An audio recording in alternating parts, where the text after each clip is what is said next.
الرحمن الرحيم. هنعمل مع بعض أكلة النهاردة من مطبخ الصعيد الجواني، العدس بالطشة. أنا هقول بسم الله على طول في الوصفة. الأكلة دي ما فيهاش لا فراخ ولا لحمة، هي أرداحي بس بتبقى تحفة. عندي بصلة كبيرة مبشورة، عليها رشة فلفل أسود، وحاطة فصين مستكة في الزيت. هسيبهم بس كده يتشوحوا مع بعض. بعد ما البصل اتشوح هنزل بنص معلقة توم مفرومة بحيث ان تطلع مع بعض وياخدوا لون ذهبي فاتح. بعد ما البصل عندي خد لون هنزل بفلفل متخرط سواء اخضر او الوان.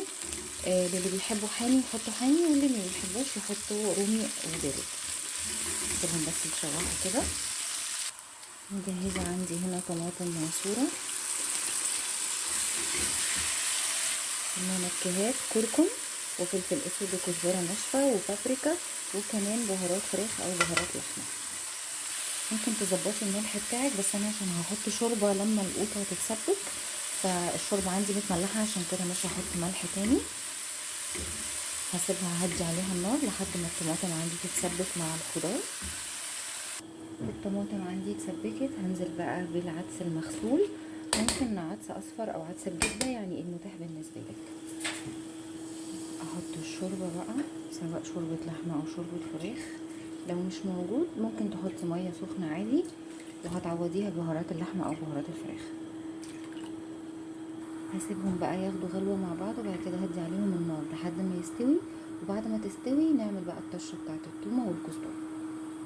ممكن نحط شويه كزبره خضرا كده، والباقي بقى نحطه على الثومه لما نيجي نعمل الطشه دي. خلاص استوى. هحضر بقى لطشه الثوم. عندي هنا في معلقه زيت كبيره، وفي معلقه ثوم محترمه كده مفرومه.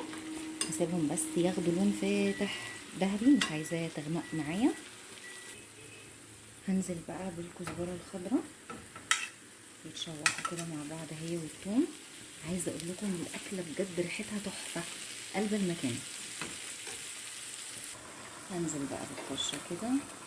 اكله عالميه ومشبعه جدا جدا، مع ان ما فيهاش فراخ ولحمه، بس نسبه البروتين في العدس عاليه.